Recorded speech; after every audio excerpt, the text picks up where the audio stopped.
The howling wind rattled the cabin's weathered walls as Keegan Redford stood frozen at his wife's grave, the freshly turned earth already disappearing beneath the first heavy snowfall of 1879.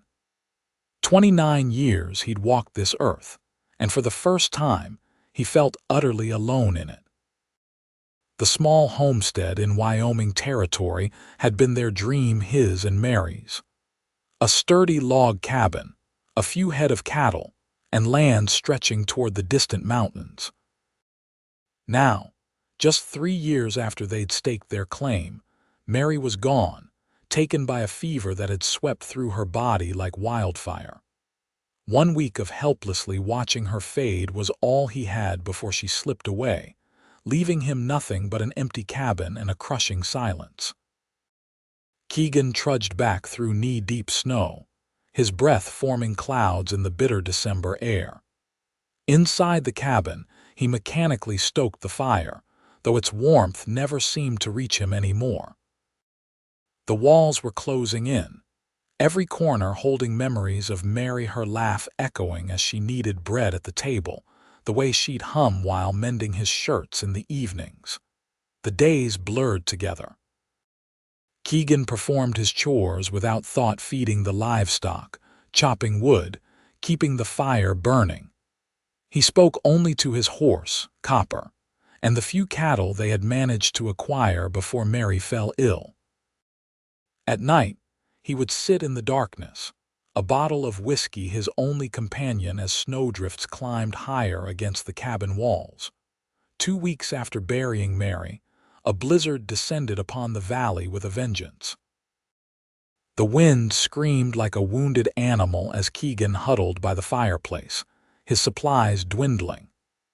The food Mary had preserved for winter sat untouched on the shelves, jars of peaches and beans that she'd put up with such care. He couldn't bring himself to open them, as if consuming her last efforts would erase another trace of her from the world. On the 3rd day of the blizzard, when the howling wind finally quieted to a whisper, Keegan heard something unusual, the sound of movement outside. At first, he thought it was just snow falling from the roof, but then came the unmistakable sound of a horse's whinny that wasn't Copper's. His rifle was in his hands before he'd even made the conscious decision to reach for it. Out here, visitors were rare and not always welcome. The isolation that had drawn them to this plot of land meant that strangers often brought trouble. "Hello, the house," a voice called, distinctly female, followed by a persistent knock. Keegan hesitated, then opened the door, rifle still ready. What stood before him was the last thing he expected. A woman, bundled in layers of worn clothing, her face barely visible beneath a snow-dusted scarf and hat. Behind her, a dappled gray mare stood patiently, steam rising from its nostrils. "I'm sorry to intrude," she said, her voice carrying a slight accent he couldn't place. "My horse is exhausted and I spotted your chimney smoke. I can pay for shelter until the weather clears." Keegan stared at her, words failing him. He hadn't spoken to another person in weeks. "I won't be any trouble," she added quickly, misinterpreting his silence as reluctance. "Come in," he finally managed, stepping aside. "No need for payment. No one should be out in this weather." The woman led her horse to the small lean to where Copper stood, then followed Keegan inside, stamping snow from her boots. As she unwrapped her scarf, he caught his first real glimpse of her face. She was younger than he'd expected, perhaps mid-20s, with striking features and eyes the color of a summer storm. "I'm Willa Oakes," she said, extending a gloved hand. "I'm much obliged for your hospitality, Mr. Redford, Keegan Redford." His voice sounded rusty from disuse. Willa looked around the cabin, taking in the sparse furnishings, the empty plates stacked haphazardly, and the general air of neglect. Her gaze lingered on Mary's shawl still draped across a chair, but she asked no questions. "I have some dried meat and a few potatoes," she offered. "And I make a decent soup, if you'd permit me use of your pot." Keegan almost refused. The idea of a stranger cooking in Mary's kitchen felt wrong. But his stomach growled traitorously, reminding him he hadn't eaten a proper meal in days. "There's a pot on the shelf," he said gruffly. Willa moved with quiet efficiency, gathering what she needed without unnecessary questions or chatter. While she worked, Keegan sat by the fire, watching her from the corner of his eye. There was something calming about her presence, despite the intrusion it represented. Soon, the cabin filled with the rich aroma of soup, herbs and vegetables melding together in a way that made Keegan's mouth water. When Willa handed him a steaming bowl, their fingers brushed briefly, and he was startled by the simple human contact. "Thank you," he said, the words inadequate but all he could muster. They ate in silence, the only sounds the crackling fire and the howling wind. When he finished, Keegan realized it was the first time food had tasted like anything since Mary died. "The storm won't let up for a day or two," he said, finally breaking the silence. "You're welcome to stay until it passes." Willa nodded gratefully. "I appreciate that. I was heading to my brother's place near Laramie when the storm hit. Thought I could make it before the worst, but I miscalculated." "Dangerous mistake out here," Keegan commented, his tone not accusatory, merely stating fact. "Not my first winter in Wyoming," she replied with a slight smile. "But perhaps my most foolish journey." That night, Keegan insisted Willa take the bed while he made do with blankets near the fire. As he lay awake listening to the storm, he realized the crushing weight of silence had lifted, if only temporarily. The stranger's steady breathing across the room was an anchor in the darkness, a reminder that the world continued to turn despite his grief. Morning brought a brief respite from the storm. Keegan rose early and tended to the animals, finding that Willa had already been out to check on her mare. When he returned to the cabin, the aroma of coffee greeted him, real coffee, not the chicory mixture he'd been rationing. "Hope you don't mind," Willa said, gesturing to the pot. "I always carry some beans, small luxury that makes the trail bearable." Keegan accepted a cup, savoring the rich taste. "What takes you to Laramie?" he asked, surprising himself with the question. He hadn't cared about anyone else's business in weeks. "My brother William runs a general store there," she explained, settling at the table.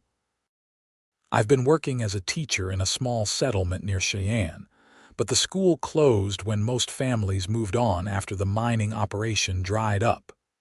Keegan nodded, understanding the transient nature of Western settlements all too well. "And you?" she asked. "Been on this homestead long?" The question hit like a physical blow. 3 years, he answered tersely. "My wife and I." Willa's eyes softened with understanding. Her gaze drifted to the lone woman's shawl.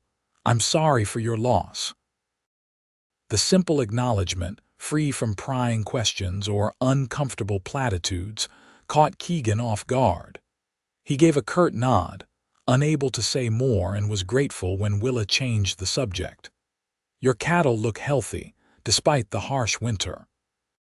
"They're hardy stock," he replied, relieved to discuss something practical. "Bred for these mountains." By midday, the storm had returned with renewed fury, any hope of Willa continuing her journey vanishing beneath the howling wind. They spent the afternoon in companionable silence, Keegan repairing a broken chair while Willa mended a tear in her coat. As dusk approached, Willa rummaged through her saddlebags and produced another potato, dried meat, and to Keegan's surprise an onion and a small pouch of dried herbs. "Another soup?" he asked, watching as she worked. "A different one," she promised. "My grandmother's recipe. She claimed it could cure almost anything from chilblains to heartache." Keegan doubted any soup could touch the hollow ache in his chest, but he didn't say so. Instead, he added wood to the fire and listened as Willa hummed softly while she cooked. a sound so reminiscent of Mary that he had to step outside briefly to compose himself. When he returned, cheeks stinging from the cold, Willa was setting 2 bowls on the table. This soup was richer than the previous nights, with a depth of flavor that seemed impossible given their limited ingredients. "This is good," Keegan admitted after several spoonfuls. "Your grandmother knew her business." Willa smiled, a genuine expression that reached her storm-gray eyes.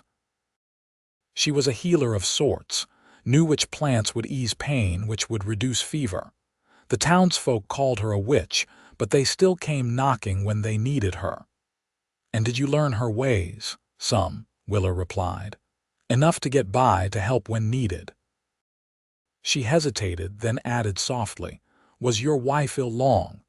In another time, with anyone else, Keegan would have shut down the conversation immediately. But something about the gentle way Willa asked, without presumption or pity, loosened his tongue. "A week," he said, his voice rough. "Fever took her quick. Nothing I tried made any difference." "I'm sorry," Willa said again, and he believed her. "It's the helplessness that haunts, isn't it?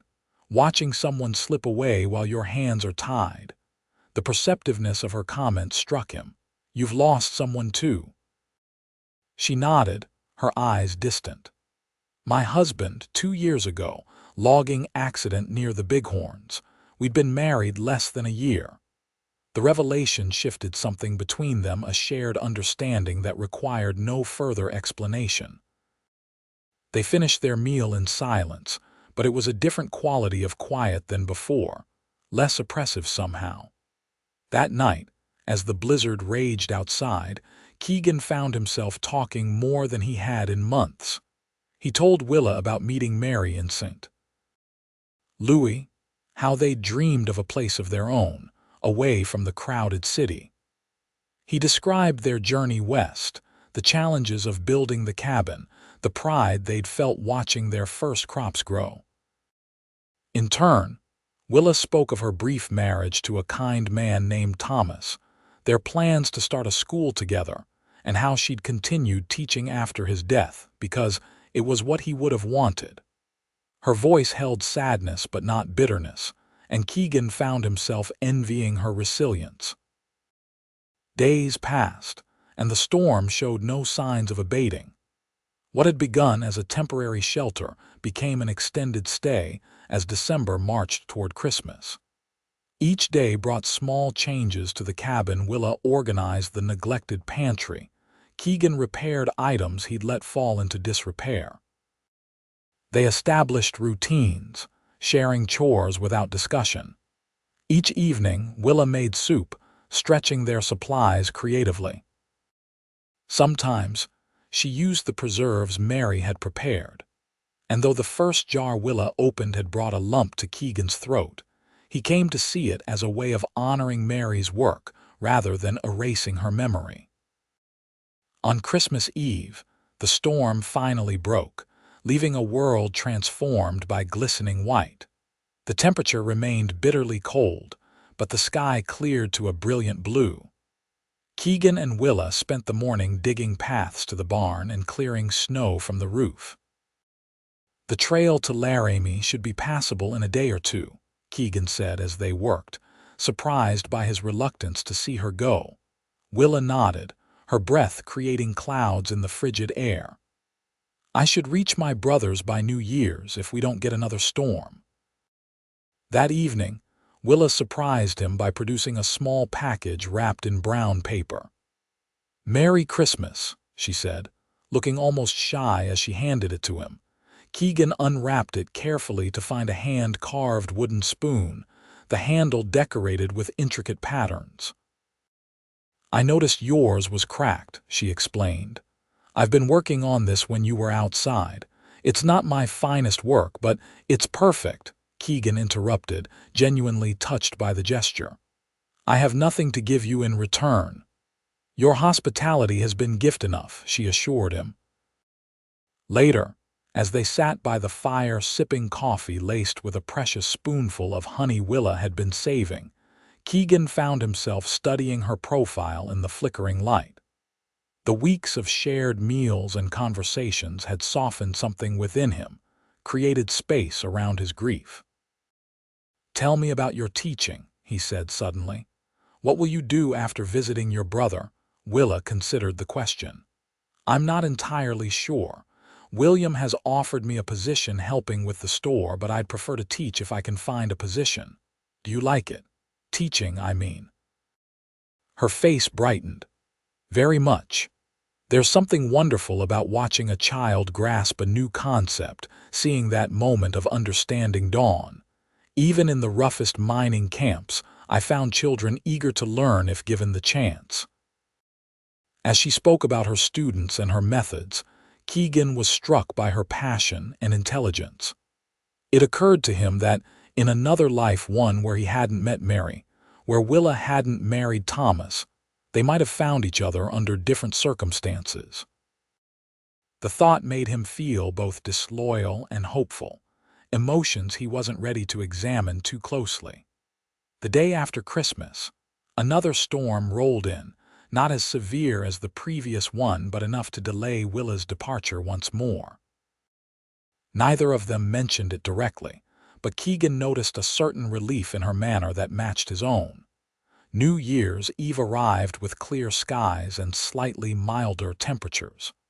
There was no longer any reason for Willa to delay her journey, yet still she remained. That evening, after they had finished a rabbit stew, a welcome change from soup, thanks to Keegan's successful hunting trip, Willa finally broached the subject. "The weather has cleared," she said, stating the obvious. "I should continue to Laramie tomorrow." Keegan nodded, a familiar emptiness creeping back into his chest at the thought of returning to solitude. "I'll help you prepare for the journey." Willa was quiet for a long moment, staring into the fire. When she spoke again, her voice was tentative.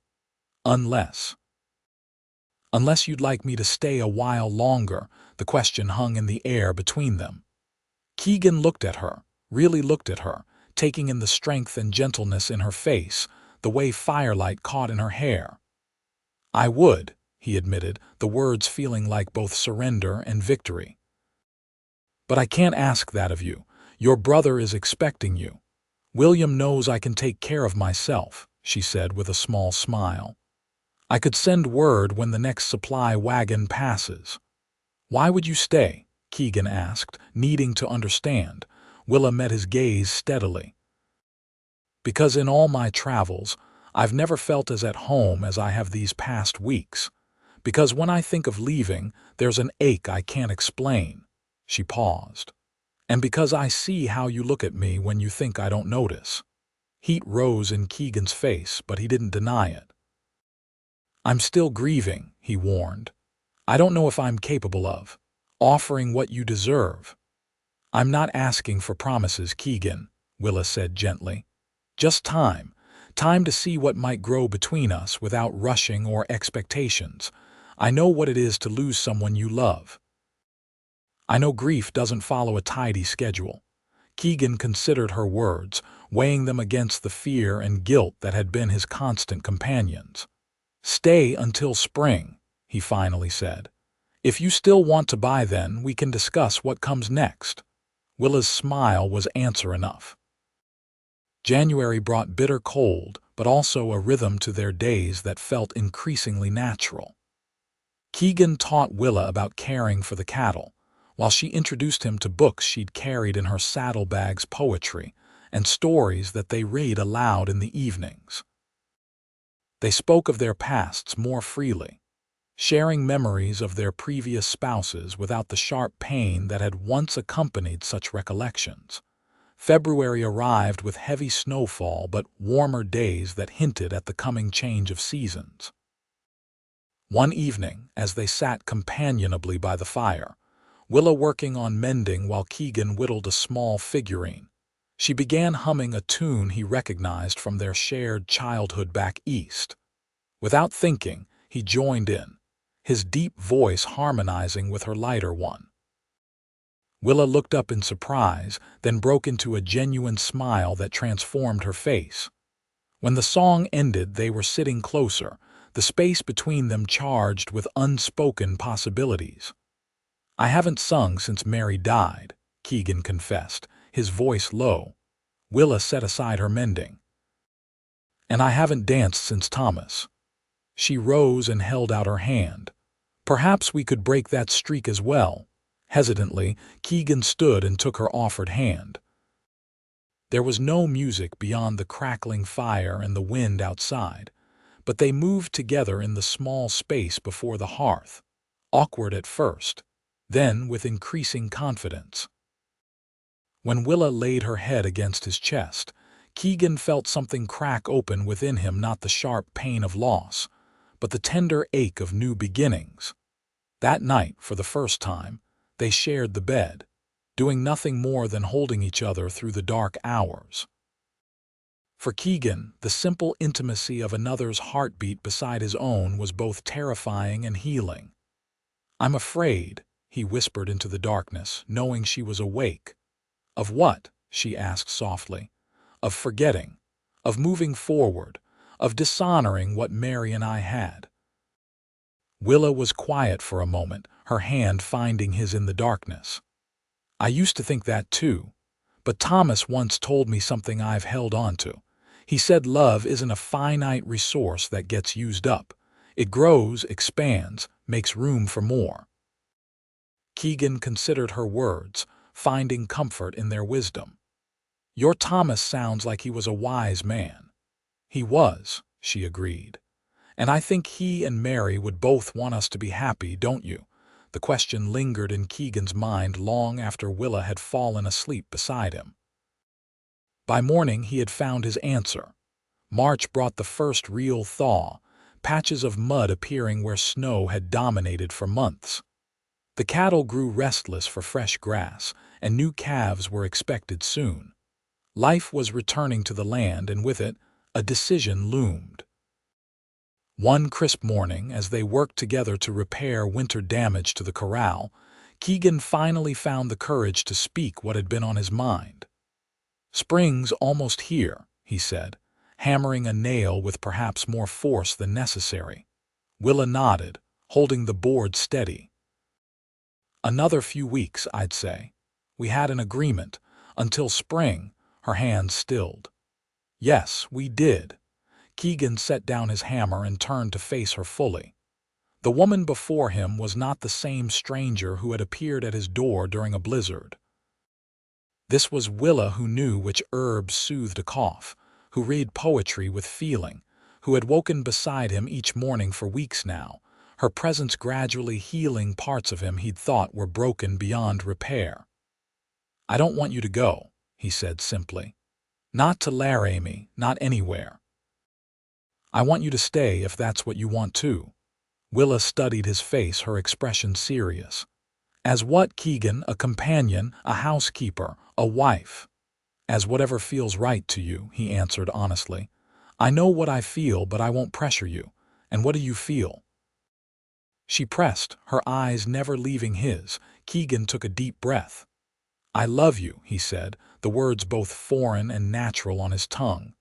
Not instead of Mary, but in addition to. A different love, but no less real. Tears welled in Willa's eyes, but she was smiling. "I've been waiting for you to realize that," she said. "I've loved you since that night you joined me in song." Keegan closed the distance between them, gathering her in his arms. Their first kiss was tentative. A question asked and answered, followed by a second that held all the promise of their shared future.